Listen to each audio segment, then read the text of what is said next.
Bonsoir à tous. Le cholestérol, approche médicamenteuse, approche non médicamenteuse est le thème du lundi de la santé de ce soir. Le cholestérol, une graisse naturelle appelée lipide, indispensable à l'organisme, produite par le foie et apportée par l'alimentation. L'augmentation du taux de cholestérol peut avoir plusieurs causes. La génétique, l'hygiène de vie principalement, l'alimentation, la prise de certains médicaments, certaines maladies et le manque d'activité physique. La prévention primaire permet d'éviter l'augmentation du taux de cholestérol et la prévention secondaire peut éviter les complications dues à un taux déjà élevé. Nous évoquons tout cela et bien d'autres choses encore ce soir avec le professeur Jacques Delarue, chef du département nutrition au CHRU de Brest. Alors pour ceux qui découvrent les lundis de la santé, vous avez des petites feuilles blanches avec les flyers des lundis de la santé. Ces petites feuilles blanches sont faites pour nous poser les questions que vous inspire la conférence de ce soir. Alors tâchez de faire des questions assez courtes, essayez d'écrire plutôt bien et faire des questions d'ordre plutôt général que des questions à caractère particulier. À la fin de la conférence, on passera, nous, dans les rangs, on récupérera ces questions et à l'issue de la conférence, je me ferai votre porte-parole en posant ces questions au professeur Delarue. Alors avant de commencer, on a également une annonce. Vous avez découvert ces flyers certainement sur les tables. Le ventre, notre deuxième cerveau. Une nouvelle série de conférences santé, alors qu'on n'auront pas la régularité des lundis de la santé, mais qui reviendront quand même dans le paysage assez régulièrement, qui se tiendront à la mairie, au salon Richelieu, donc c'est le grand salon au premier étage. Et donc le premier thème, c'est le ventre, notre deuxième cerveau. L'entrée est libre et gratuite. Ça sera le 7 mars, jeudi 7 mars, à partir de 19h45, avec 4 intervenants. Le professeur Claude Ferret, que vous devez connaître, généticien à l'INSERM, le professeur Geneviève Herry Arnaud, microbiologiste à l'INSERM, le docteur Marion Leclerc, chercheur microbiote à l'INRA, et enfin le docteur Florence Tanet, hépato-gastro-entérologue au CHRU de Brest. Je vous le rappelle, c'est le 7 mars à partir de 19h45. L'entrée évidemment libre et gratuite. On a d'autres flyers pour ceux qui n'en ont pas eu, qui sont devant. À l'issue de la conférence, vous pourrez venir en retirer. Et avant de laisser la parole au professeur Delarue, un petit conseil, un petit avertissement, si vous pouviez couper vos téléphones ou les mettre sur mode avion, ça évitera les sonneries intempestives pendant la conférence du professeur. Je vous laisse la parole. Bien, écoutez, merci beaucoup de l'invitation. Bonjour à toutes et à tous. Donc, on va parler aujourd'hui du cholestérol. Bon, c'est un sujet qui est assez riche. Je vais essayer de pas vous lasser. La conférence sera un petit peu peut-être plus longue que d'autres, mais il y a pas mal de choses à dire. Alors, la première chose, c'est de prendre conscience de l'épidémiologie et savoir de quoi nous parlons quand on parle en fait de cholestérol, puisqu'en fait le véritable sujet, c'est le risque cardiovasculaire qui est associé avec un excès de cholestérol dans le sang. Alors, quand on parle de maladies cardiovasculaires, il y a plusieurs types de maladies cardiovasculaires. Celles qui vont nous intéresser pendant l'exposé, c'est l'angine de poitrine, l'infarctus du myocarde, l'artérite des membres inférieurs, il en sera peu question, les accidents vasculaires cérébraux. Donc on est dans le cadre de l'athérosclérose.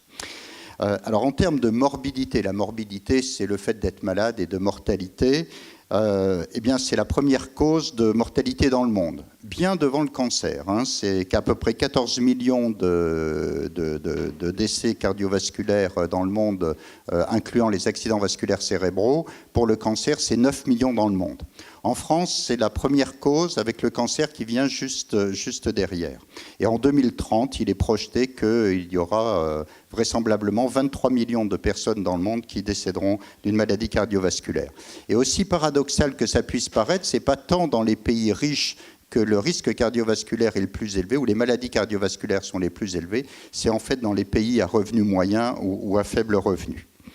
Alors, il y a à peu près 140 000 décès en France liés au risque aux maladies cardiovasculaires et il y en a à peu près 3,5 millions qui sont traités pour ce problème.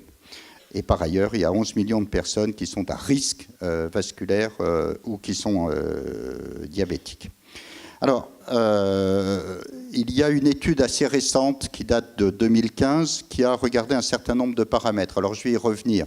Le LDL cholestérol, c'est le mauvais cholestérol, entre guillemets.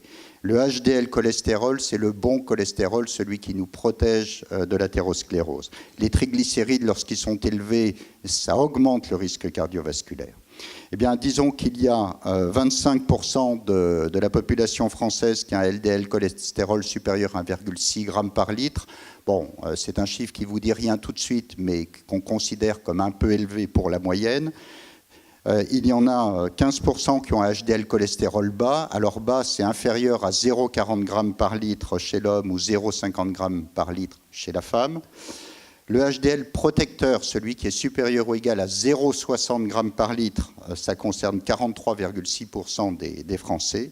Le taux de triglycérides un peu excessif, en tout cas supérieur à 2 g, c'est 6%. Il y a à peu près 9% des Français qui sont traités pour un problème d'hypercholestérolémie et 7,3% qui sont traités par statine. Et donc d'emblée, vous voyez que les statines sont le traitement de plus loin le plus utilisé pour l'hypercholestérolémie. Alors, l'athérome, je pense que vous savez à peu près ce que c'est. Vous avez à gauche une artère normale. Vous avez au milieu une artère avec de l'athérome. Ce sont des dépôts de graisse, des dépôts lipidiques dans la paroi des vaisseaux.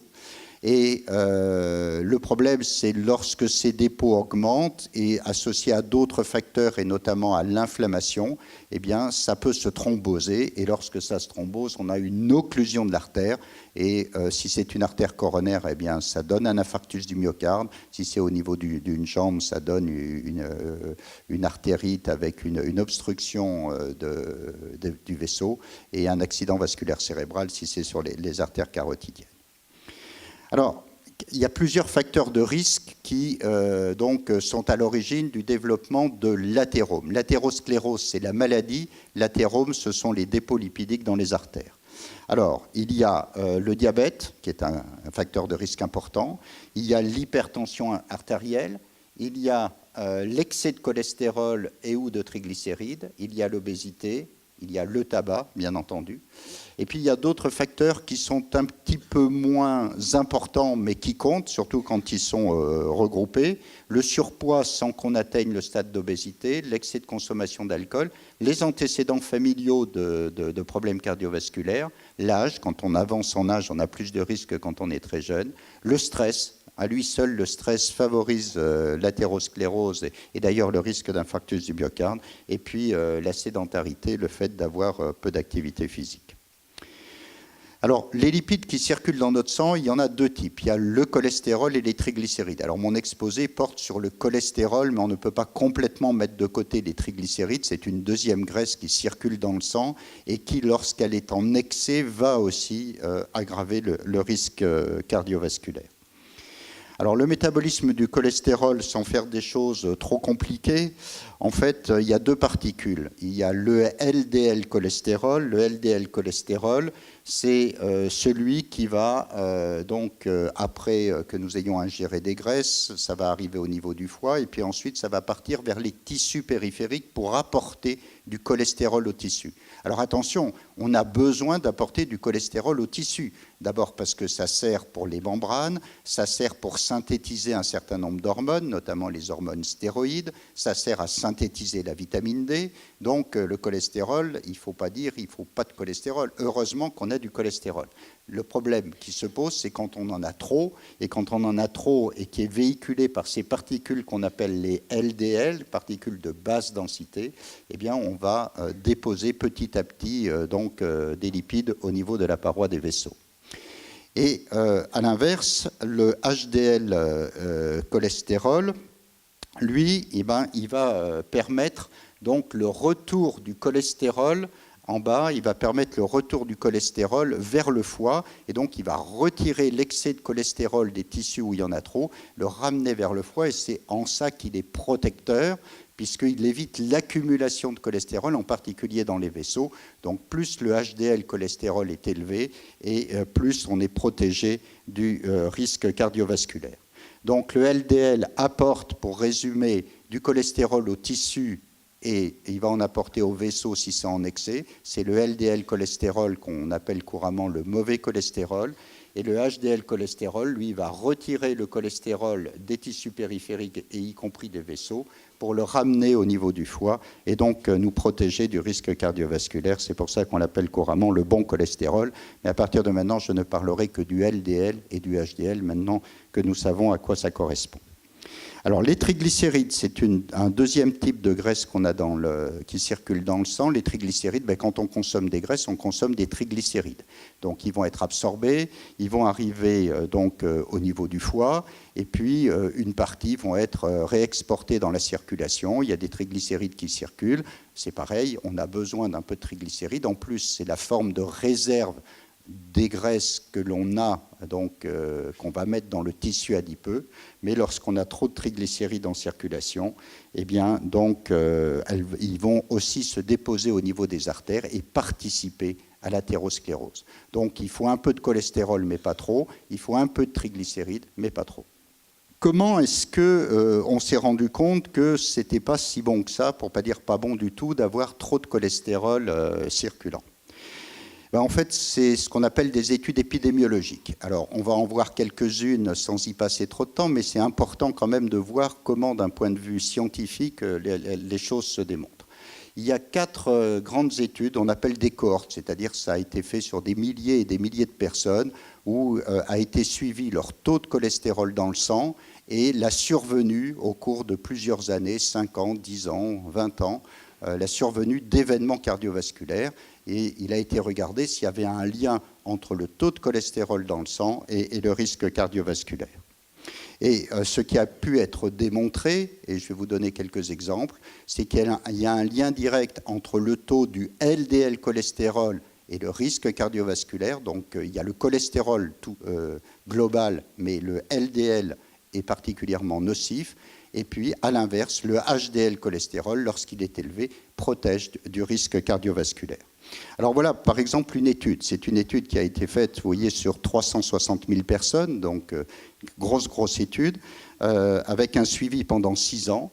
Et vous voyez, vous avez ici en bas le taux de cholestérol dans le sang, et vous avez ici le nombre d'événements cardiovasculaires qui sont survenus donc, au bout de ces 6 ans de suivi. Et vous voyez que plus le cholestérol est élevé dans le sang, et plus le risque d'avoir un problème cardiovasculaire devient très élevé. Une autre étude, ça c'était l'étude qu'on appelle MRFIT. Et puis il y a une étude qui a été faite aux États-Unis, qui est l'étude de Framingham, où on voit exactement le même résultat. Vous avez ici sur la diapositive à gauche, vous avez le taux de cholestérol circulant avec les taux circulants. Et vous voyez que plus le taux de cholestérol est élevé, et plus le nombre d'événements cardiovasculaires survient au bout de 10 ans. Vous voyez, ça a été fait sur 2200 hommes et 2800 femmes. Et si on regarde ça c'était pour la mortalité à gauche, c'est-à-dire c'est le nombre de décès d'origine cardiovasculaire, et à droite c'est les gens qui font une angine de poitrine ou un infarctus du myocarde, et on a exactement la même relation, plus le taux de cholestérol augmente et plus le risque d'avoir un problème cardiovasculaire augmente. Il y a une autre étude qui est l'étude des 7 pays, donc c'est une étude un peu ancienne mais qui est extrêmement intéressante. Elle a été faite, vous avez ici le nom des pays. En haut, vous avez le pourcentage de maladies cardiovasculaires pour 10 000 personnes et par année. Et en bas, vous avez le pourcentage de sujets qui avaient un taux de cholestérol supérieur à 2,50 g. Vous voyez que ceux qui sont les mieux lotis, c'est le Japon et la Grèce. Et la notion de régime crétois est venue de cette étude justement des 7 pays où notamment les Crétois avaient un taux très bas de risque cardiovasculaire.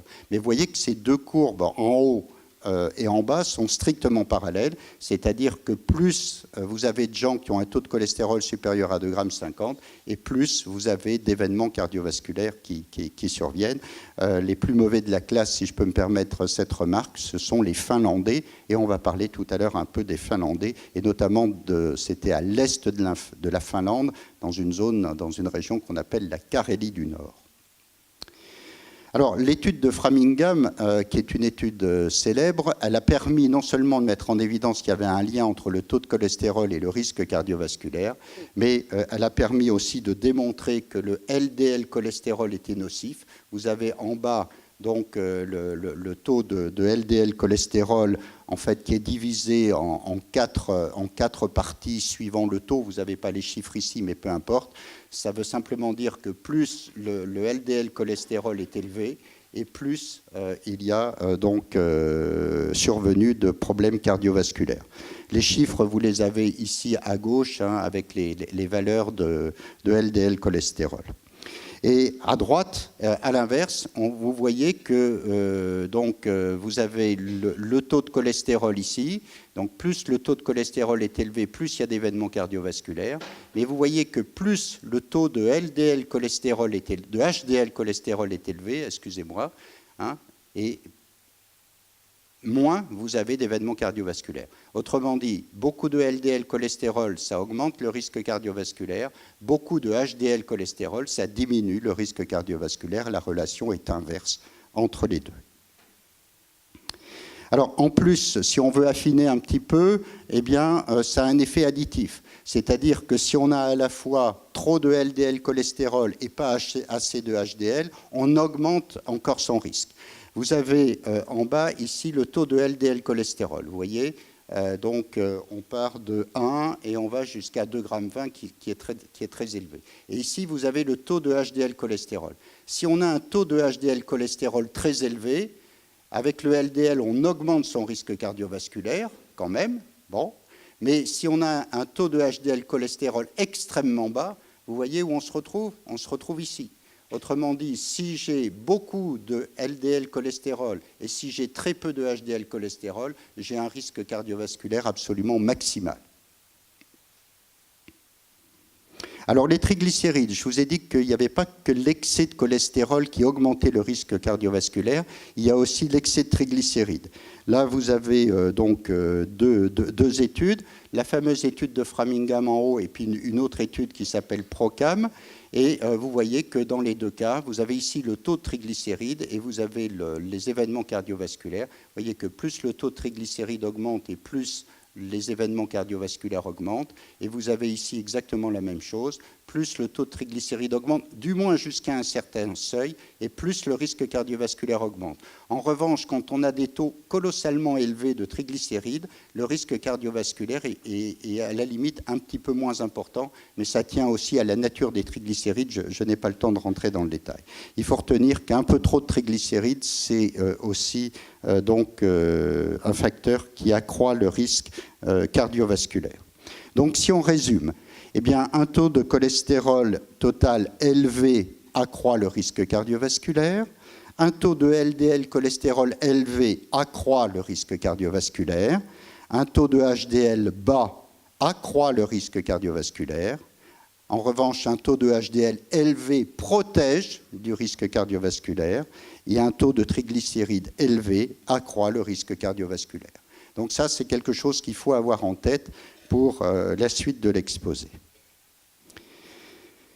Alors, une fois qu'on a montré ça, il est important de pouvoir faire la démonstration de la relation de cause à effet. Et une manière de faire la démonstration de la relation de cause à effet, c'est de démontrer que si on fait baisser le cholestérol, si on fait baisser le LDL cholestérol, eh bien, on diminue le risque cardiovasculaire. Et donc ça a fait l'objet de beaucoup d'études, avec l'alimentation toute seule ou avec l'alimentation plus un certain nombre de médicaments dont on va reparler. Et on parle de prévention avec deux types de prévention. Il y a ce qu'on appelle la prévention primaire.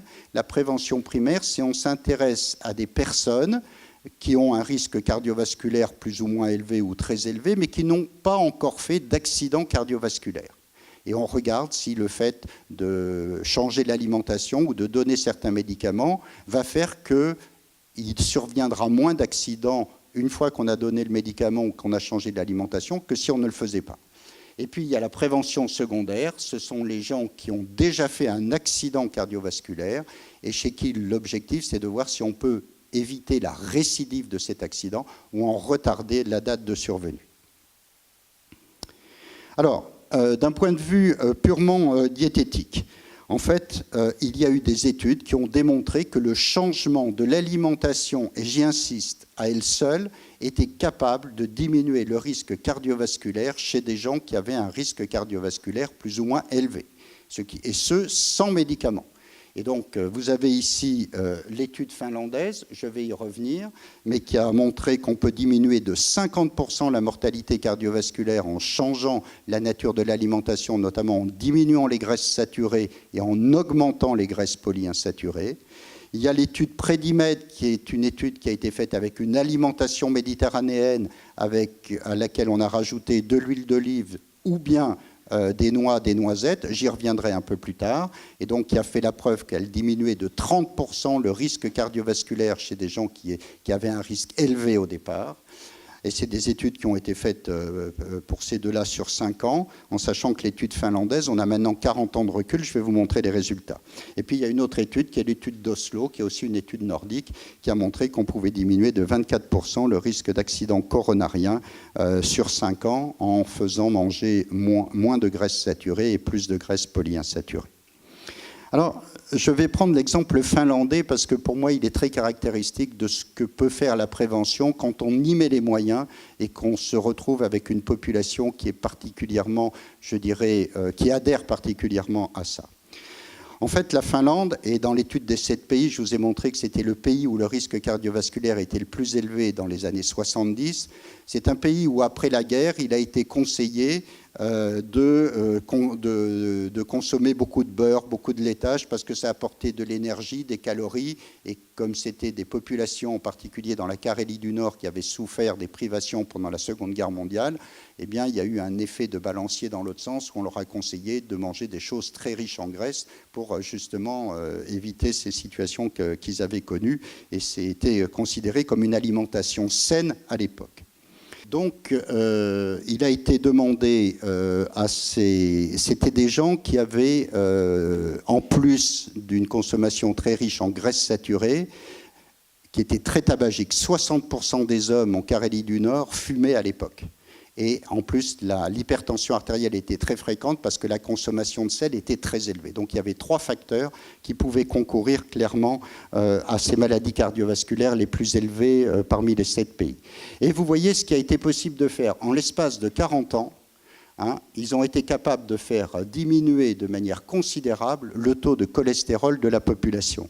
Et vous voyez quand même qu'entre 2007 et 2012, ça commence à stagner un peu parce que probablement il y a de mauvaises habitudes qui sont en train de se reprendre. Si on regarde ensuite le fait d'avoir diminué les apports en sel, donc la diapo d'avant, c'était diminuer les graisses saturées, augmenter les graisses polyinsaturées notamment. Là, le fait d'avoir diminué la quantité de sel dans l'alimentation des Finlandais, vous voyez l'effet que ça a eu sur la pression artérielle. Et ça, dans toutes les provinces finlandaises. Le tabac. Il y avait 60% des hommes qui fumaient donc, au début des années 70. Vous voyez où on en est en 2016 ? Vous voyez l'effet, ça a été tout à fait impressionnant. Et le résultat de tout ça, c'est que les Finlandais sont arrivés en l'espace de 40 ans à diminuer de 84% la fréquence des maladies cardiovasculaires chez eux.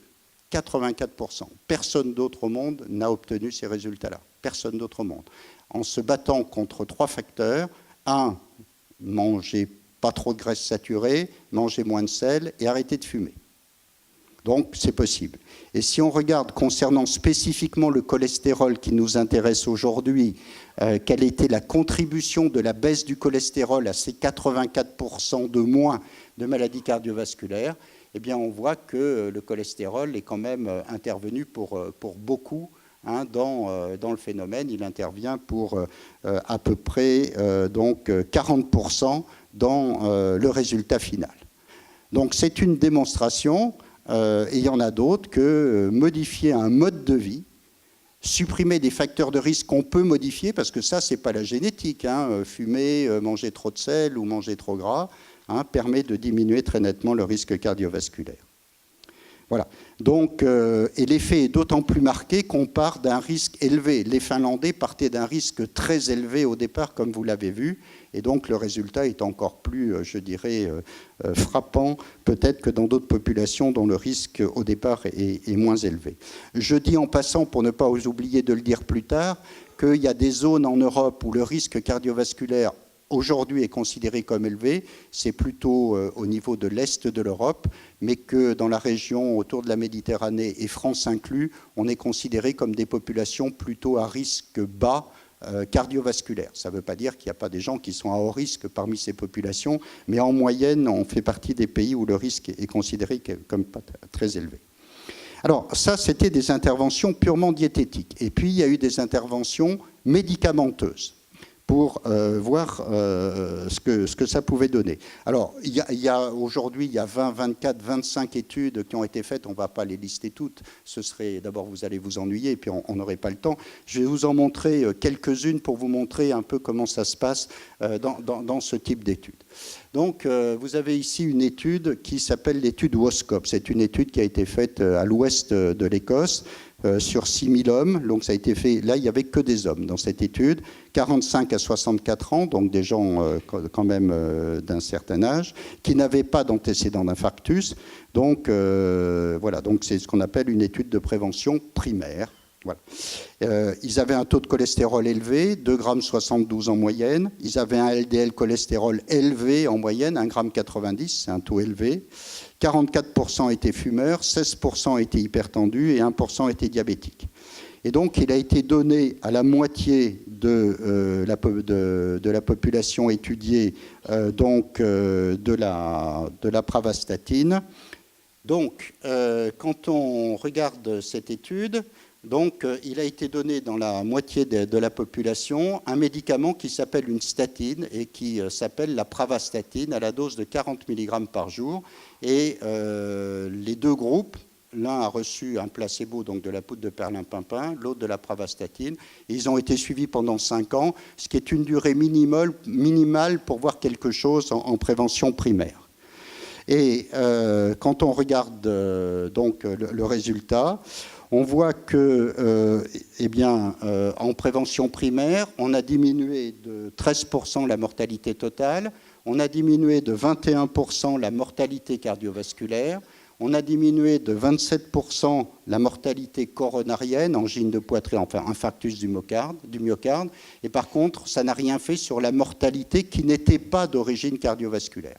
Donc, clairement, le fait de faire baisser le cholestérol, et en particulier le LDL cholestérol, parce que c'est comme ça que marchent les statines, en prévention primaire, chez une population d'hommes d'un certain âge, et à risque, puisque beaucoup étaient fumeurs ou hypertendus, permet donc de diminuer le risque cardiovasculaire d'à peu près 20%.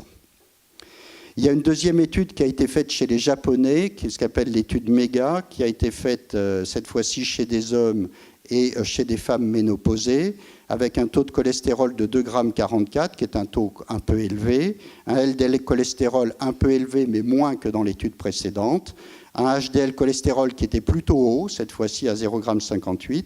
Et donc là, la moitié de la population a reçu la diététique et une dose de statine, mais beaucoup plus basse, une petite dose par rapport à la dose de l'étude précédente, c'était 10-20 mg, alors que l'autre, c'était 40 mg. Et puis, donc, un deuxième groupe qui était un placebo. Eh bien, là encore, les résultats sont assez impressionnants. Hein. On a une diminution de 33% des problèmes coronariens au bout de 5 ans, une diminution de 27% des accidents vasculaires cérébrales, une diminution de 30% d'un mélange d'infarctus et d'angine de poitrine, et puis un effet sur la mortalité, mais qui n'est pas significatif. Alors qu'on est dans une population japonaise dont le risque global n'est pas très élevé en termes de risque cardiovasculaire. Et puis, donc, pour résumer, ce que les gens font, c'est que quand il y a quelques études, on groupe plusieurs études pour essayer d'avoir encore plus de sujets et d'en tirer des conclusions je dirais, sur beaucoup plus d'individus. Et donc là, ça a été fait en 2013 avec 18 études qui ont été toutes colligées. Et le bilan des statines en prévention primaire, donc chez des gens à risque élevé mais qui n'ont pas d'antécédents coronariens, eh bien, permet de diminuer la mortalité totale de 14%, tout ça c'est significatif, de diminuer les événements coronariens mortels et non mortels de 27%, de diminuer les accidents vasculaires cérébraux mortels et non mortels de 22%. Voilà. Dans tous les essais, le cholestérol total et le LDL étaient diminués. Il n'a pas été mis en évidence de préjudices graves liés au traitement, j'y insiste, parce qu'on verra qu'il y a quand même des effets secondaires des statines. Voilà. Il y a eu un calcul économique qui a montré que finalement le coût de prescrire la statine faisait que ça coûtait moins cher que d'avoir des événements cardiovasculaires. Donc le nombre d'événements qu'on économisait faisait qu'au total on s'y retrouvait du point de vue financier. Voilà. Donc globalement, en prévention primaire, un médicament qui fait baisser le cholestérol total et le LDL cholestérol protège donc du risque cardiovasculaire. Alors maintenant, en prévention secondaire, chez des individus qui ont déjà fait un accident cardiovasculaire, eh bien c'est pareil, il y a eu d'autres études, je ne vais pas vous les montrer toutes, il y en a 24 ou 25. On va regarder l'étude 4S, qui est une étude scandinave qui a été faite dans 4 pays nordiques, donc avec plus de 4000 hommes. Il n'y avait que des hommes dans cette étude, parce qu'ils sont considérés à plus haut risque que les femmes, donc âgés de 35 à 69 ans, qui eux avaient un antécédent d'infarctus du myocarde ou d'angine de poitrine, avec un taux de cholestérol qui était modéré, 2,12 g, jusqu'à très élevé, jusqu'à 3 grammes. Et donc là, ce qui a été donné, c'est une statine, de la simvastatine. Donc c'est une autre statine qui est différente de la précédente, 20 à 40 mg par jour versus un placebo, avec un suivi de 5 ans. Et vous voyez que dans cette étude, eh ben au bout de 5 ans, chez ces gens qui avaient déjà un antécédent, on diminue donc de 34% le risque de nouvel événement coronarien, donc à peu près 30% en moyenne, ce qui fait que le résultat est très significatif. Il y a une deuxième étude qui cette fois-ci est avec 10 ans de suivi, qui est l'étude, qui est toujours la même étude 4S, mais qui a été réévaluée au bout de 10 ans. Et au bout de 10 ans, les résultats sont significatifs. Ils sont moins marqués qu'au bout de 5 ans quand même. On diminue là de 15 à 17% le nombre d'événements cardiovasculaires et il n'y a pas d'accroissement du nombre de cancers ou de la mortalité par cancer, parce que les statines ont été accusées ou suspectées à une époque de pouvoir augmenter les cancers. Il n'en est rien. Donc en fait, la baisse de la cholestérolémie par des mesures purement nutritionnelles ou par des mesures médicamenteuses diminue de 20 à 30% le risque cardiovasculaire en prévention primaire comme en prévention secondaire. Ce qui veut dire que clairement, il est utile de faire baisser le cholestérol et en particulier le LDL cholestérol. Alors, quelles sont les causes de taux de cholestérol trop élevé ? Eh bien, il y a des causes génétiques et puis il y a des erreurs diététiques. Alors, les causes génétiques, il y a plusieurs types de causes. Certaines qu'on appelle l'hypercholestérolémie familiale. Alors, ce sont des formes qui sont hétérozygotes, c'est-à-dire qu'un des deux parents est concerné. Il y a des formes homozygotes où les deux parents sont concernés. Et ça peut donner des taux de cholestérol extrêmement élevés, jusqu'à 5 grammes, 6 grammes, 7 grammes par litre. Et puis, il y a l'hypertriglycéridémie familiale. On n'en parlera pas trop puisqu'on parle surtout du cholestérol. Bon, c'est pareil, ce sont des gens qui ont tendance à faire monter leur taux de triglycérides. Puis, il y a des gens qui augmentent à la fois le LDL cholestérol et les triglycérides, ce qu'on appelle une hyperlipidémie combinée. Alors, si on rentre un peu dans le cadre des hypercholestérolémies cette fois-ci, donc la plus fréquente, c'est ce qu'on appelle l'hypercholestérolémie commune polygénique, c'est-à-dire que finalement, plein de monde est concerné, c'est lié à plusieurs gènes, il y a une prédisposition, ce n'est pas un seul gène, et puis c'est associé à des facteurs d'environnement, notamment le mode de vie, qui peut la favoriser, ou d'autres maladies ou certains médicaments. Et puis il y a la forme monogénique dont je viens de parler, qui est la forme la plus grave, bon, qui est assez rare. Il y a une forme hétérozygote s'il n'y a qu'un des deux parents concernés. Et donc là, vous voyez, le cholestérol est très élevé, 3 à 6 grammes par litre. Le LDL cholestérol est supérieur à 1,9 g par litre. Et puis, il y a la forme homozygote, où là, qui est beaucoup plus rare, et où on donne plus des taux parce qu'ils sont tellement plus élevés que ça ne veut rien dire. Et dans cette forme homozygote, si rien n'est fait, il y a un décès cardiovasculaire qui survient avant l'âge de 20 ans. Donc vous en voyez la gravité. Alors, tout au long de la vie, chez ces gens qui ont une hypercholestérolémie familiale, eh bien, il y a un fardeau du LDL cholestérol. Vous voyez que donc, dans les formes homozygotes ici, si on ne fait rien, vous voyez qu'au bout de 12 ans et demi, on a atteint un taux de LDL cholestérol qui va être responsable du décès cardiovasculaire. En revanche, vous voyez que si on commence tôt à prescrire un médicament pour faire baisser le LDL cholestérol, eh bien, on finit petit à petit, si on s'y prend suffisamment tôt, par retrouver le même risque que des gens qui n'ont pas cette hypercholestérolémie familiale homozygote. Donc ça veut dire que ça vaut la peine. Il faut commencer très tôt. Cette fois-ci, on est obligé de donner des médicaments parce que la diététique ne suffira pas. Et donc on est capable, si on fait baisser suffisamment le cholestérol, de retrouver un risque à peu près similaire à celui de la population générale.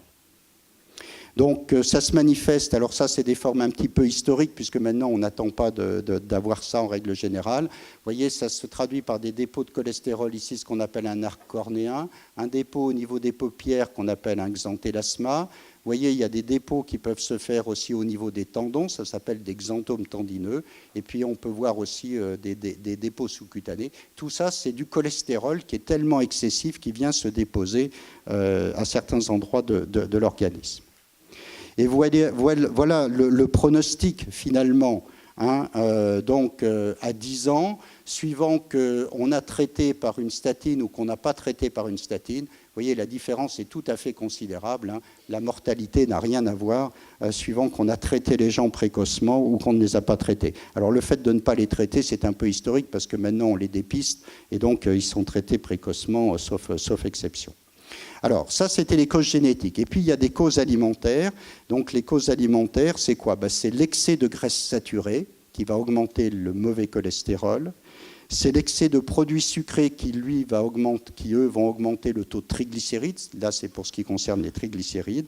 Et puis, il y a l'excès d'alcool ou une hypersensibilité à l'alcool. Des fois, il y a des gens qui, avec un demi-verre de vin, vont monter leurs triglycérides parce qu'ils ont une hypersensibilité à l'alcool. Donc, il y a des facteurs diététiques, enfin alimentaires, qui peuvent favoriser ça. Alors, le cholestérol alimentaire, on en parle beaucoup moins maintenant qu'autrefois. Autrefois, on disait c'est le cholestérol alimentaire qui. Bon, le cholestérol alimentaire, je ne vais pas rentrer trop dans les détails, n'intervient que pour 5% dans le taux de cholestérol circulant. Donc, ce n'est pas le facteur principal qui est responsable du point de vue alimentaire d'une hypercholestérolémie. Mais il intervient aussi un peu pour quelque chose. Alors, on va reparler un peu des acides gras saturés. Je ne sais pas si certains ou certaines d'entre vous étaient à mon exposé que j'ai fait à la fac de médecine l'autre jour, juste pour mettre en évidence la responsabilité des graisses saturées ou le bénéfice d'autres types de graisses dans l'alimentation vis-à-vis du risque cardiovasculaire. Donc là, vous voyez, c'est ce qu'on appelle des cohortes. Vous voyez le nombre de personnes qui ont été étudiées. 121 000 personnes ici, ce sont des infirmières américaines. Ici, c'était des médecins américains, 52 000, et puis de nouveau une deuxième cohorte d'infirmières américaines, donc, qui ont été étudiées pendant des périodes extrêmement prolongées. Vous voyez, ça commence dans les années 70, fin des années 70, et ici jusqu'à 2010. Donc, il y a un recul de plusieurs dizaines d'années. Et qu'est-ce qui est mis en évidence quand on regarde le risque cardiovasculaire mis en regard de l'alimentation de l'ensemble de ces populations étudiées, eh bien on voit que ici, en bleu, les acides gras trans. Alors les acides gras trans, ils ont presque disparu de notre alimentation. Ça se trouve dans les margarines, etc. Ce sont des produits qui proviennent de l'hydrogénation de certains acides gras. D'un point de vue technologique, on les trouve dans les viennoiseries, dans des margarines, mais les industriels, du fait du risque cardiovasculaire très élevé, donc ont été amenés à les réduire et la Commission européenne va probablement les interdire d'ici cette année ou l'année prochaine.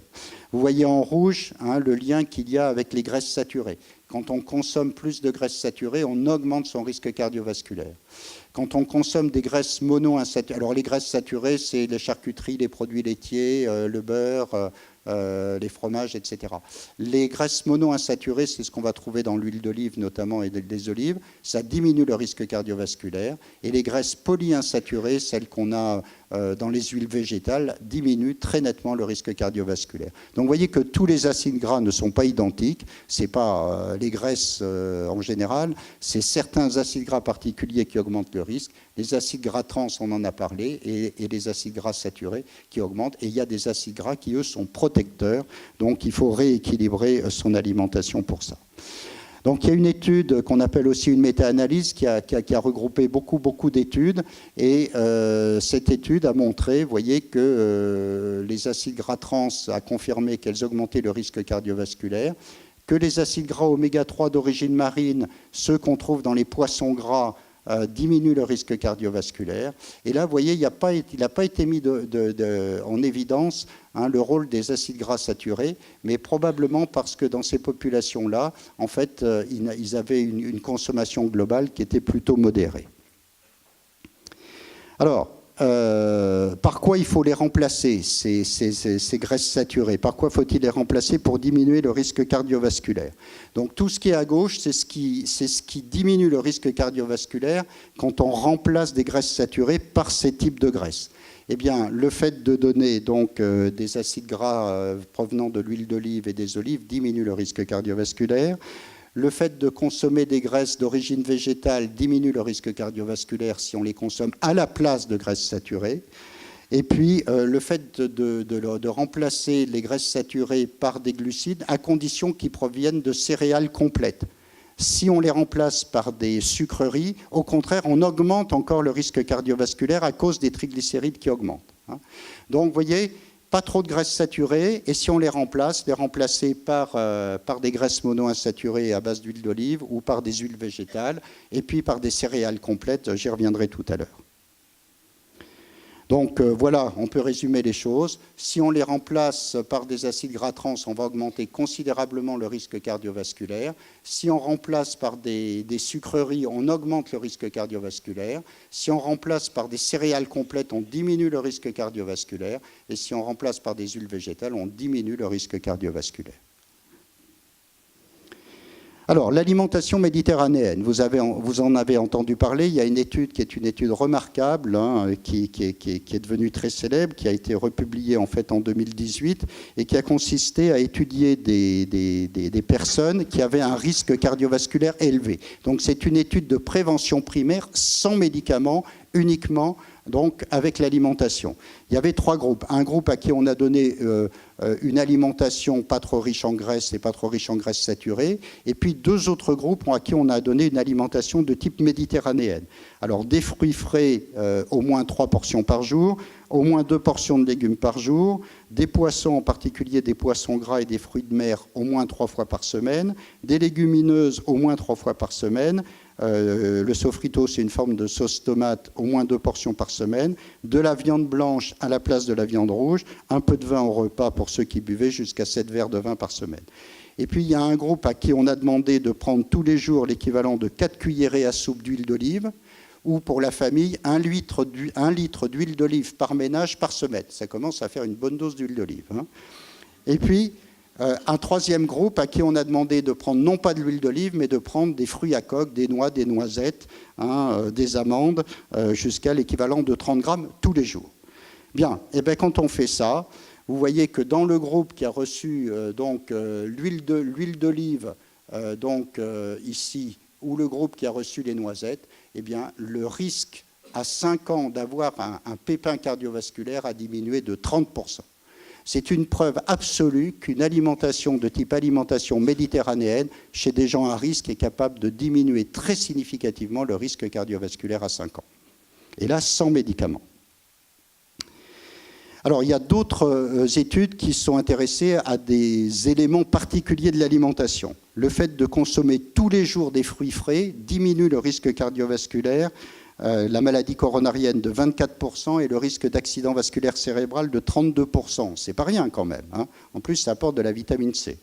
Le fait de consommer des fibres, et en particulier des fibres de céréales, donc 10 grammes de fibres quotidiennes en plus de ses habitudes, ça diminue de 29% le risque cardiovasculaire. Et donc ces composants-là, on les trouve dans l'alimentation méditerranéenne, hein, comme vous l'avez vu.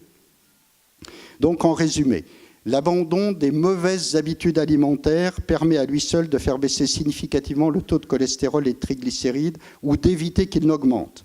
Éviter les graisses saturées, enfin l'excès de graisses saturées, limiter les apports en cholestérol, consommer des céréales complètes et des fruits frais quotidiennement, limiter les produits sucrés, utiliser des huiles végétales en favorisant celles qui sont riches en oméga 3, notamment l'huile de colza, les graines de lin, voilà.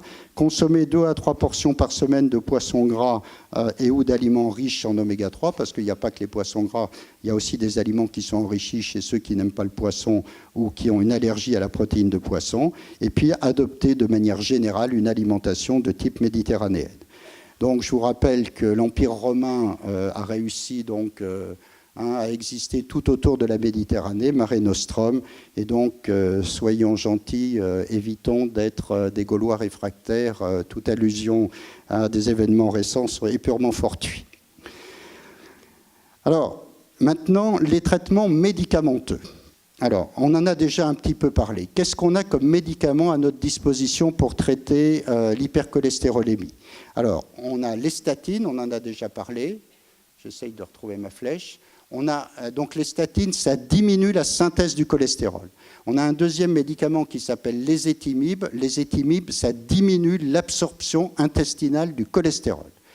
On a un troisième médicament qui est beaucoup plus récent, qui sont des anticorps anti-PCSK9. Alors c'est un peu compliqué, j'en parlerai pas trop, c'est un nouveau traitement qui se donne par voie injectable, hein, et pas en comprimé, et donc avec des indications très particulières. Voilà. Et puis il y a des médicaments qui font baisser les triglycérides, les fibrates et les oméga 3 d'origine marine. Alors, je vous ai mis ici pour que vous ayez un petit peu une idée de sur quoi ça agit et comment ça agit. Donc, on va commencer en haut à gauche par les statines. Donc, les statines, ça inhibe la synthèse du cholestérol. Et si vous regardez à droite, vous avez des statines plus ou moins puissantes, et suivant aussi les doses à laquelle on les donne, ça diminue de 20 à 55% le mauvais cholestérol. Ça diminue de 5 à 15% les triglycérides, donc ça ne fait pas beaucoup baisser les triglycérides. Ça augmente un tout petit peu le HDL cholestérol. Je dis en passant qu'on n'a jamais fait la preuve qu'augmenter un HDL cholestérol, ça protégeait du risque cardiovasculaire, hein. En revanche, s'il est haut au départ, ça protège. S'il est bas, ça augmente le risque. Mais le faire monter, on n'a pas prouvé que ça faisait quelque chose. Par contre, faire baisser le LDL, oui, là c'est efficace. L'ézetimibe. Alors l'ézetimibe, il fait baisser de 20% le mauvais cholestérol. Voilà. Les fibrates, ça fait surtout baisser les triglycérides de 30 à 50%, de 10 à 25% le mauvais cholestérol. Ça fait monter beaucoup plus le HDL cholestérol que les statines. Les inhibiteurs de PCSK9, ce sont les médicaments les plus puissants qu'on ait aujourd'hui. Donc ça diminue de 50 à 70% le LDL cholestérol. Il y a aussi les résines, je passe, parce qu'on ne les utilise plus trop, mais bon, voilà, qui font baisser de 10 à 30%. Et puis les oméga 3 marins, ça ne fait baisser que les triglycérides, ça ne fait pas baisser le cholestérol. Donc si on veut faire baisser le LDL cholestérol, il faut utiliser des statines et ou de l'ézetimibe et ou des inhibiteurs de PCSK9. Et les fibrates, je vous le montrerai tout à l'heure, n'ont pas vraiment fait leur preuve de leurs bénéfices cardiovasculaires. Donc là, c'est juste pour vous montrer que vous avez plusieurs types de statines, vous en avez 5 à gauche, voilà. Vous avez ici les doses en haut, 5, 10, 20, 40, 80, voilà. NR, ça veut dire que c'est des doses non recommandées parce qu'il a été démontré que ça ne servait à rien, disons les choses simplement, voilà. Plus c'est foncé, plus donc, la puissance de la statine est importante. Donc la statine la plus puissante, c'est la rosuvastatine, hein, donc, qui est celle qui fait baisser le plus le taux de cholestérol. Alors, l'efficacité et l'innocuité du traitement, parce que ce n'est pas tout que de dire les statines c'est efficace, encore faut-il donc le confirmer et puis voir quels sont les effets. Et là, on arrive à une notion qui est extrêmement importante, qui est cette notion, plus on fait baisser le LDL cholestérol et plus on diminue le risque cardiovasculaire. Donc, vous voyez sur ces courbes ici, donc, vous avez la réduction du LDL cholestérol. On va se contenter de la figure de gauche, puisque la droite y ressemble comme deux gouttes d'eau. Vous voyez, tout ça, ce sont des études qui ont été faites et qui ont permis d'obtenir des taux de LDL plus ou moins bas. Et vous voyez qu'ils sont tous sur la même ligne. Quand on regroupe les résultats de ces études, c'est sur la même ligne. Et vous voyez, plus le LDL cholestérol est bas, ici, et plus est basse la survenue d'événements cardiovasculaires. D'où cette notion, il faut faire baisser le plus possible le LDL cholestérol. Alors ça a été critiqué parce qu'on est d'ici l'industrie pharmaceutique qui veut faire prescrire des doses plus importantes, faire prescrire plus de médicaments. En tout cas, le résultat, il est là et ça n'est plus contesté aujourd'hui. C'est que, voilà. Par contre, ça ne veut pas dire qu'il faut faire baisser le LDL cholestérol à 0,50 g chez tout le monde. On verra tout à l'heure chez qui il faut le faire baisser plus que chez d'autres. Alors, le résultat, donc, quand on regroupe tous ces essais, eh bien, ça prouve que c'est efficace. Ça diminue la mortalité coronarienne de 19% à chaque fois qu'on fait baisser de 0,40 g par litre le LDL cholestérol. Donc, si vous le faites baisser de 0,70, ben, vous voyez, vous augmentez encore le bénéfice. Ça diminue de 23% l'infarctus du myocarde pour 0,39 g par litre de baisse du LDL cholestérol. Ça diminue la revascularisation chez des gens qui ont des sténoses, notamment des coronaires. Ça diminue de 17% le risque d'accident vasculaire cérébral. Voilà. Et il n'y a pas d'augmentation de l'incidence de cancer. Voilà. En prévention primaire, les choses sont aussi claires. La mortalité, toutes causes confondues, est de moins 14%. Les événements coronariens fatals plus non fatals de moins 27%. Les AVC fatales plus non fatales, moins 22%. Donc, voilà. Alors, à côté de ça, il y a des gens qui ont de la chance et qui ont une prédisposition génétique à être protégés du risque cardiovasculaire parce qu'ils ont un LDL cholestérol qui est plus bas que celui de la moyenne de la population. Donc vous avez ici, ce sont toutes des mutations particulières qui font qu'on a un LDL plus bas. Et vous voyez, ils sont sur la même droite. C'est-à-dire que si vous avez une mutation qui vous donne un LDL cholestérol très bas, vous avez un risque cardiovasculaire très bas. Si vous avez une mutation qui vous donne un LDL un peu plus élevé, ben, votre risque est diminué, mais pas autant. Voilà. Ici, ce sont les gens à gauche en bleu, en carré bleu, qui avaient la mutation. Et à droite, ce sont des gens qu'on a traités par statine. Eh bien, si vous avez la mutation, ça veut dire que dès votre plus jeune âge, vous avez un taux de LDL bas, et vous voyez que votre risque cardiovasculaire, tout au long de votre vie, est beaucoup plus bas que si on a commencé à traiter par statine quelqu'un dont le risque cardiovasculaire était un petit peu plus élevé. Donc, ça veut dire que clairement, plus on a un LDL bas tôt dans la vie, et plus on est protégé du risque cardiovasculaire. Alors, si on associe deux médicaments, eh bien, on renforce le bénéfice. Donc, vous avez ici une statine plus l'ézetimibe, c'est deux médicaments qu'on peut associer.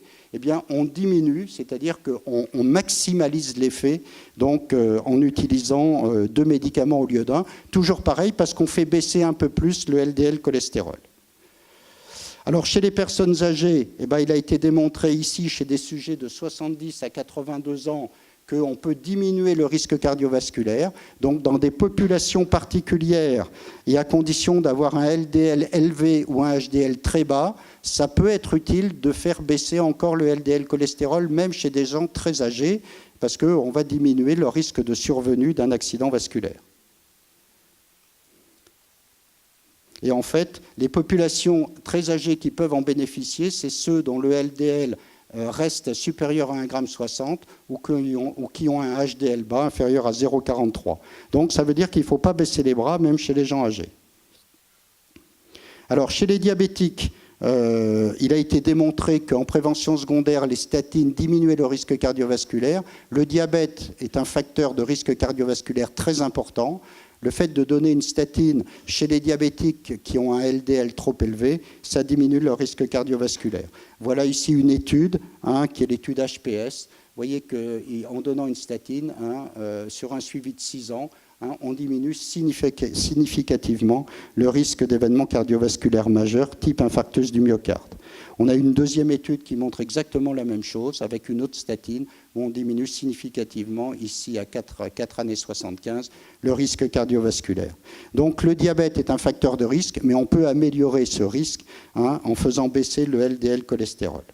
Alors, les anticorps anti-PCSK9, donc là, ce sont des anticorps. Ça fait partie de ce qu'on appelle aujourd'hui les biothérapies. C'est des anticorps contre une petite molécule qui fait que le récepteur des LDL est dégradé. C'est-à-dire que si on arrive à capter beaucoup de LDL cholestérol dans notre foie, ça fait baisser le LDL cholestérol. Mais si le récepteur est dégradé, eh ben, il y a moins de récepteurs pour capter le LDL. D'accord ? Et c'est PCSK9 qui fait ça. Donc si on donne un anticorps contre PCSK9, on a plus de récepteurs au niveau de notre foie pour capter le LDL et donc faire baisser le LDL cholestérol. Alors donc ce médicament, il est réservé aux hypercholestérolémies les plus importantes, les plus graves, ou bien à des gens qui ont une intolérance aux statines ou qui ont une contre-indication aux statines et pour lesquels on n'a rien d'autre de suffisamment efficace pour faire baisser suffisamment leur LDL cholestérol pour les protéger du risque cardiovasculaire. L'autorisation de mise sur le marché précise ces différents éléments-là. C'est un médicament qui est très coûteux, mais par exemple chez des gens qui ont 6-7 grammes par litre de cholestérol, ça diminue le nombre de fois où il faut épurer leur cholestérol, donc par ce qu'on appelle une aphérèse. Donc ça fait partie aussi des progrès thérapeutiques indiscutables. Alors, les oméga-3 d'origine marine. Donc, eux, ils font rien sur le cholestérol, mais ils font baisser les triglycérides. Donc, vous avez ici une étude de prévention primaire chez des malades, chez des sujets à haut risque cardiovasculaire. Donc, si on en donne 1 gramme par jour, donc d'EPA et DHA pendant 5 ans, eh bien, on diminue de 28% donc, le risque d'infarctus du myocarde en prévention primaire. Et on diminue de 50% le risque de mortalité par infarctus à 5 ans. Donc, indiscutablement, chez des gens qui ont des triglycérides élevés, le fait de donner des oméga-3 d'origine marine a un effet bénéfique sur le risque cardiovasculaire, ce qui prouve bien que les triglycérides sont nocifs vis-à-vis du risque cardiovasculaire, comme je l'ai dit tout à l'heure.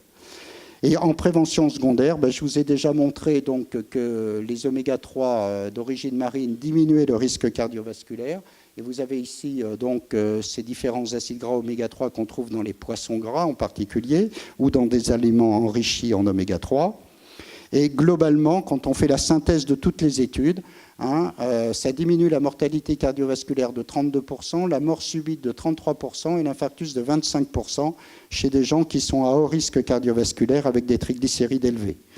Et la dernière étude qui a été faite chez des gens ayant un antécédent cardiovasculaire, donc en prévention secondaire, avec une dose très élevée de 4 grammes, c'est une forme médicamenteuse d'oméga-3, donc 4 grammes par jour d'EPA pendant 5 ans, eh bien, dans cette étude, vous voyez, on diminue d'à peu près 20% la survenue de... Voilà. Donc les oméga-3 d'origine marine ont un effet intéressant à condition qu'ils soient donnés à forte dose pour prévenir le risque cardiovasculaire. Alors, comment est-ce qu'on prend en charge l'hypercholestérolémie en 2019 ? On va terminer là-dessus. Alors, la première chose que doit faire un médecin, c'est d'évaluer ce qu'on appelle le score. Le score, c'est quoi ? Alors, personne ne sait ça par cœur. Il faut avoir ça sur sa table, sur son bureau. Le score, c'est le risque de décéder à 10 ans. Alors, comment ça se passe, le score ? Là, il faut que je me déplace un peu. Ça a été fait à partir de l'étude de Framingham. Donc, vous voyez, ici, vous avez des femmes, ici, vous avez les hommes. Ici, vous avez les non-fumeurs, ici, vous avez les fumeurs. Ici, vous avez l'âge, voilà, c'est vrai uniquement à partir de 40 ans. Et ensuite, à gauche, là, vous avez le niveau de la pression artérielle systolique. Donc, vous voyez, si vous avez une pression artérielle systolique de 12, si vous avez un taux de cholestérol d'1,50 g, voilà, si vous êtes une femme et si vous êtes non fumeuse, votre risque de décès à 10 ans est inférieur à 1%. Bien. Si vous êtes un homme, que vous êtes fumeur, que vous avez 65 ans et que vous avez un cholestérol à 3 grammes, votre risque de décès à 10 ans est de 26%. Vous voyez la différence ? Donc, la première chose à faire, c'est de regarder où se situe la personne. OK. C'est de regarder où se situe la personne. Et puis, donc, à partir de ça, un certain nombre de recommandations ont été proposées. Alors, on va essayer de les regarder. Ça paraît un peu rébarbatif, mais c'est pour vous montrer qu'il y a quand même des critères de prise en charge et de surveillance aujourd'hui. Donc, quelqu'un dont le score est inférieur à 1%, le premier cas que je vous ai montré tout à l'heure, hein, on considère que rien n'a besoin d'être fait si son LDL cholestérol est inférieur à 1,9 g par litre. Si son LDL est supérieur à 1,9 g par litre, il faut qu'il change son mode de vie et son alimentation, mais ce n'est pas une indication à donner un médicament. Si le risque est modéré, c'est-à-dire que le score, le risque de décès à 10 ans est entre 1 et 5%, ou bien qu'on a un diabète sans facteur de risque particulier associé au diabète, là on considère que le LDL cholestérol doit être inférieur à 1,3 g par litre. C'est un objectif qu'il faut atteindre par le changement du mode de vie, si on y arrive tout seul et si les gens font comme il faut, et si ça ne suffit pas, avec un médicament. Si le risque est considéré comme élevé, donc ça veut dire que le risque de décès à 10 ans est entre 5 et 10%, ou bien si on a un diabète de type 1 ou de type 2, alors soit on a moins de 40 ans et avec au moins un facteur de risque en plus, soit on a plus de 40 ans et même s'il n'y a aucun autre facteur de risque en plus, l'objectif de LDL doit être inférieur à 1 g par litre. Et enfin, chez les gens qui sont à un risque très élevé, c'est-à-dire un risque de décès cardiovasculaire à 10 ans supérieur à 10%, qui ont un diabète de type 2 avec un âge supérieur à 40 ans avec au moins un facteur de risque en plus ou bien une complication du diabète, ou des gens qui ont simplement une insuffisance rénale chronique sévère, ou bien qui ont déjà fait un accident cardiovasculaire, chez tout cela, le LDL doit être inférieur à 0,7. Donc vous voyez, c'est gradé. Hein, c'est pas comme ça à l'appréciation de monsieur ou du docteur X ou Y. Il y a des recommandations très précises en fonction du niveau de facteur de risque au départ. Alors, un petit mot juste pour terminer, pour dire quand même que quand on prescrit un médicament hypocholestérolémiant, donc ceux qui sont le plus fréquemment prescrits, parce que c'est ceux qui ont fait la preuve dans les études de leur effet sur le risque cardiovasculaire, ce sont les statines. Ça, c'est indiscuté. Les statines, ça a des effets secondaires, musculaires et hépatiques. Donc, il faut commencer par une petite dose si on est en prévention primaire. Alors, en prévention primaire, il faut déjà commencer uniquement par l'alimentation et l'exercice physique, rien d'autre. Il faut faire ça pendant 3 mois. Si les gens le font sérieusement et si ils sont en dessous des seuils, on ne fait rien d'autre. Si ça ne suffit pas, il faut commencer par une petite dose de statine, la plus petite dose, et puis ensuite, s'il faut, on augmente petit à petit, mais on ne commence pas tout de suite par taper fort avec une grosse dose. Bien. Si on est en prévention secondaire, il faudra systématiquement donner un médicament d'emblée. Ça, c'est la règle, toujours associée à des règles de changement de mode de vie tel qu'on l'a dit, c'est-à-dire une alimentation méditerranéenne, de l'activité physique et tout au long de la vie des gens. Et là, on commence avec une dose un peu plus forte, avec un objectif de LDL, comme je vous l'ai montré, qui peut être beaucoup plus bas. Hein, voilà. Donc, voilà globalement les choses. Et puis, pour les anti-PCSK9, c'est quand on est, je dirais, un peu au bout, soit avec des gens qui ont un cholestérol très élevé, soit parce qu'ils ne peuvent pas prendre des statines parce qu'ils ne les tolèrent pas, ils ont des douleurs musculaires, et ça arrive chez des gens, ou bien parce qu'ils ont les complications des statines au niveau musculaire ou hépatique, et que du coup elles deviennent contre-indiquées, donc il faut bien trouver autre chose. Et là, c'est un médicament de recours, mais en aucun cas, c'est un médicament de première intention. Quant à l'ézetimibe, celui qui fait baisser un peu le cholestérol en diminuant l'absorption, il n'a fait aucune preuve de son effet protecteur cardiovasculaire s'il est prescrit tout seul. Par contre, si on l'associe aux statines, il permet de gagner un peu plus. On gagne 10% de plus pour la diminution du risque cardiovasculaire. Donc voilà une panoplie un peu large. Donc maintenant, la place est aux questions.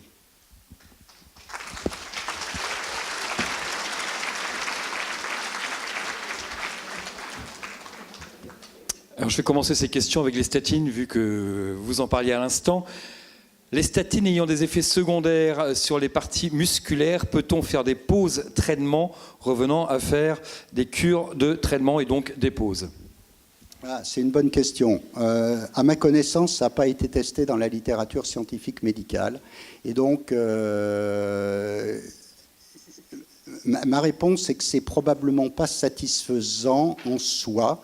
Il vaut mieux éventuellement diminuer la dose si on part d'une dose un peu élevée, ou changer de statine, plutôt que de faire des pauses. Parce que si on fait des pauses, le LDL, pendant les pauses, va remonter. Et donc, du coup, on va réencrasser un petit peu ces artères à chaque fois qu'on fait des pauses. Et en plus, je ne suis pas sûr qu'il y a la preuve que quand on va le réintroduire, les douleurs ne réapparaîtront pas. Donc, je pense qu'il vaut mieux avoir un traitement continu. Si les douleurs sont pénibles, on peut éventuellement diminuer la dose tout en faisant attention que le LDL reste bien dans les clous. Soit changer de statine. Il y a des statines qui sont mieux tolérées que d'autres. On ne sait pas pourquoi, mais c'est comme ça. Ou sinon, passer à autre chose parce que... voilà. Alors justement, une autre question, traitement et crampes. Le traitement apparemment occasionne des crampes. Oui. Oui, c'est classique. Ça fait partie des effets classiques des statines, c'est que ça peut donner des crampes musculaires, des douleurs musculaires. Donc, alors, soit c'est supportable et de temps en temps, les gens acceptent de supporter parce que le médicament, s'il a été bien prescrit, est extrêmement utile, soit ça devient franchement insupportable et on revient à la même problématique. Il faut changer de statine ou changer de médicament, de classe de médicament. Et si le risque est très élevé, l'AMM permet aux anticorps anti-PCSK9 d'être prescrits dans ces cas particuliers de gens qui ne tolèrent pas les statines. Avant, on ne l'avait pas, donc c'est un progrès. Voilà. Y a-t-il un lien de cause à effet entre la cholestérolamie et le diabète? Quelle statine naturelle peut-on prendre? Alors, il n'y a pas de lien de cause à effet au sens cholestérol. L'excès de cholestérol ne rend pas diabétique. C'est dans ce sens-là. En revanche, quand on est diabétique, on a des anomalies des lipides sanguins qui fait qu'on a tendance à avoir un cholestérol un peu plus élevé et des triglycérides plus élevés. Et donc, comme le diabète, et notamment le diabète de type 2, est en soi un facteur de risque cardiovasculaire par lui-même, ça devient un facteur supplémentaire de risque. C'est pour ça que les objectifs, vous l'avez vu chez le diabétique, sont plus sévères, entre guillemets, que chez des non-diabétiques.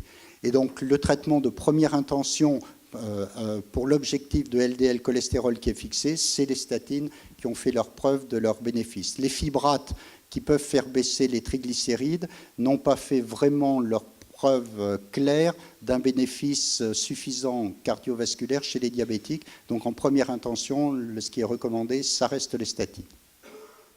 En dehors de l'imagerie médicale, comment peut-on diagnostiquer l'obstruction des artères ?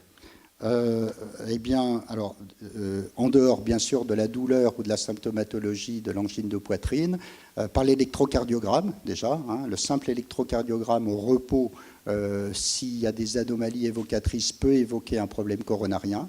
Il y a l'épreuve d'effort, qui sensibilise les choses, et donc on fait pédaler sur un vélo sous contrôle strict permanent d'un cardiologue.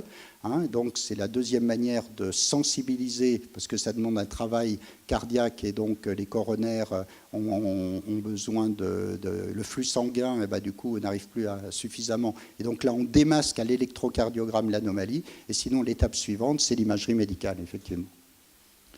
L'étude des 7 pays, est-il exact que le chercheur américain a enlevé la France car elle contredisait son étude? C'est une légende urbaine. Alors, honnêtement, j'en sais rien du tout. C'est possible, j'en sais rien. Je vérifierai, je promets que je vérifierai. Ça mérite... il faut toujours faire attention. Effectivement, il peut y avoir des taquins, même dans les études scientifiques. Il n'en reste pas moins que, même s'il l'a fait parce que ça contredisait son étude, il n'en reste pas moins que les résultats que je vous ai montrés chez les Finlandais et les résultats de l'alimentation méditerranéenne prouvent qu'il n'avait pas tout faux. Voilà. L'influence du régime cétogène sur le taux de cholestérol? Honnêtement, je ne sais pas. Honnêtement, je ne sais pas. Je veux dire, il n'y a pas beaucoup d'indications du régime cétogène. C'est un sujet à part, donc c'est pas le sujet d'en débattre aujourd'hui. Je ne peux pas dire que je conseille véritablement les régimes cétogènes, mais je peux comprendre qu'il y ait des gens qui souhaitent le faire. Et je ne sais pas du tout ce que ça donne sur le cholestérol. Voilà, le régime cétogène, ça consiste à jeûner pendant un certain temps pour faire monter les corps cétoniques dans le sang. Voilà. Donc, voilà. Les yaourts augmentent-ils le cholestérol? Non. Non, par contre, si vous prenez des yaourts sucrés et que vous venez en plus de tout ce qui est sucré, voilà. Alors les yaourts, non, ne sont pas très riches en graisses saturées, sauf si vous prenez des yaourts au lait entier. Hein. Les yaourts entiers sont plus riches en graisses saturées que les yaourts qui ne sont pas les yaourts entiers, hein, comme ceux de nos grands-mères dans les pots. La laitière. Voilà. Pour pas faire de Ça, pub. je vous laisse. Moi, j'ai rien dit. Hein. Ah, vous parlez de pot en verre, la laitière, voilà. Enfin, bon, Non, bref. oui, ou de On est entre nous, hein. Ou de pot en argile, ouais. Peut-on manger des noix régulièrement, même avec un cholestérol et triglycérides élevés? Alors oui, puisque ça fait partie de l'alimentation méditerranéenne, vous l'avez vu, hein, dans le bras de l'alimentation méditerranéenne où on consommait 30 grammes par jour de fruits à coque dans un des groupes, hein, ça diminue le risque cardiovasculaire. Donc oui, on peut le conseiller, oui, bien sûr. Alors je reste sur la nourriture. Hein. Une Ouais. consommation importante de pain et sucre lent en général peut-elle avoir un impact sur l'élévation du cholestérol LDL? Alors, ce que j'ai essayé de montrer, c'est ce qui protège, ce sont les fibres provenant des céréales complètes. Donc, si vous prenez du pain, oui, mais plutôt du pain complet. Voilà. Le pain blanc classique, qui n'est pas du pain complet, fait aussi monter assez vite le taux de sucre dans le sang, même chez les non-diabétiques. Donc c'est très bon, mais voilà, c'est moins bon que le pain complet. Et lui, donc le pain blanc, n'a pas d'effet protecteur cardiovasculaire démontré. Par contre, voilà, attention, parce que le pain en France, c'est la principale source d'apport en sel, hein, aussi, je vous le rappelle, hein, dans l'alimentation du Français. Les graisses végétales ne contenant pas de vitamine A, par quoi peut-on substituer cette carence en vitamine A? Eh ben, par le reste. C'est-à-dire que personne ne dit qu'il faut se priver de beurre, qu'il faut se priver de tous les produits laitiers, pas du tout. Il faut éviter les excès, mais donc c'est effectivement ce sont dans les produits un peu gras et des produits d'origine laitière qu'on va trouver la vitamine A, comme d'ailleurs un peu de vitamine D aussi. En plus, ça apporte du calcium, donc il ne faut pas le négliger. Alors justement, donc il ne faut pas se contenter que d'huile végétale, c'est pas bien, ouais. la question subsidiaire, c'était faut-il vraiment supprimer le beurre cru pour quelqu'un qui a un taux de LDL excédant à la normale? Non, il faut rien. Non. Alors, la question est pertinente. Il faut sûrement en consommer peu.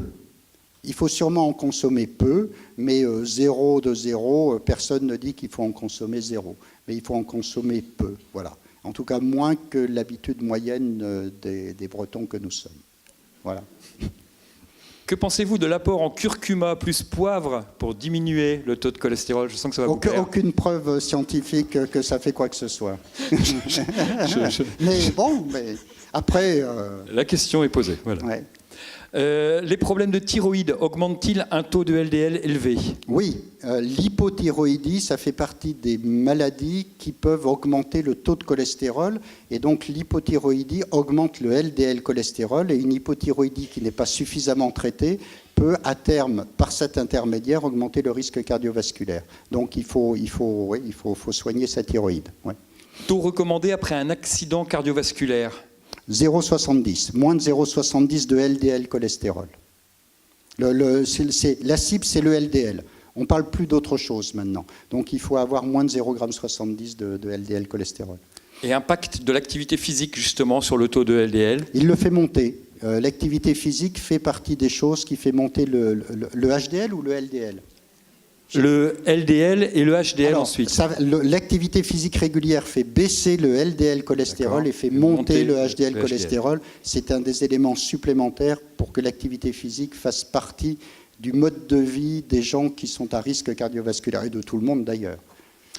Alors, deux autres questions pour terminer. J'aurais aimé connaître d'autres méthodes naturelles au-delà de l'alimentation pour faire baisser le mauvais cholestérol.